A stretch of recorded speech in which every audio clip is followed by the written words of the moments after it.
নমস্কার বন্ধুরা, bit food with Rama রান্নাঘরে একটি নতুন রান্না নিয়ে এলাম। দেখো এখানে আমি কিছু চিড়ে নিয়েছি, চিড়ে আমি ধুয়ে নেব।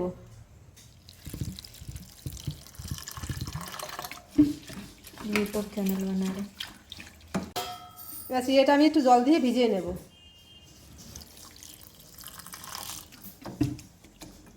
2 মিনিট রেখে দেবো।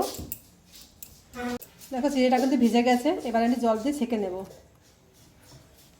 এখানে আমি নিয়েছি একটা কাঁচা আলু, টুকরো করে কেটে নিয়েছি, আমি মিক্সারে দিয়ে দেবো।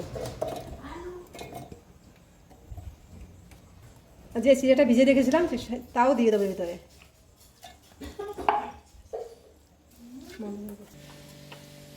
দেখো আলু আর চিড়েটা আমি একটা ব্যাটার মতো তৈরি করে নিয়েছি।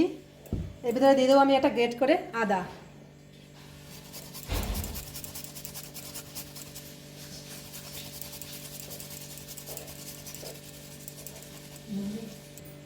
এখানে আমি কিছু কাঁচা লঙ্কা কুচিয়ে নিয়েছি, দিয়ে দেবো।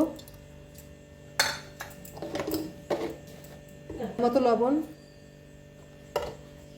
আর আমি এখানে 3 চামচ ময়দা নিয়েছি, এটাকে মেখে নেব। দেখো আমার এটা মাখা হয়ে গেছে, ঠিক এরকমভাবে মাখতে হবে, না শক্ত না নরম। বসিয়ে দিয়েছি, প্যান বসিয়ে দিয়েছি, গ্যাসটা তেলটা গরম হয়ে গেছে। ঠিক এরকম করে আমি সব পাকোড়ার মতো করে ভেজে নেব।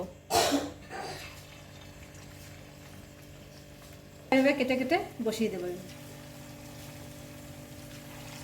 এবার আমি উল্টে পাল্টে একটু লাল লাল করে ভেজে নেব।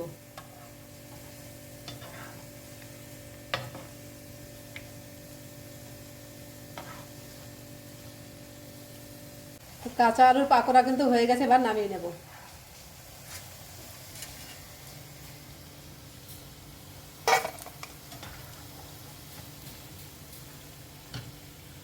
আমার এই রেসিপিটি ভালো লেগে থাকলে লাইক করবে, শেয়ার করবে, সাথে থাকবে।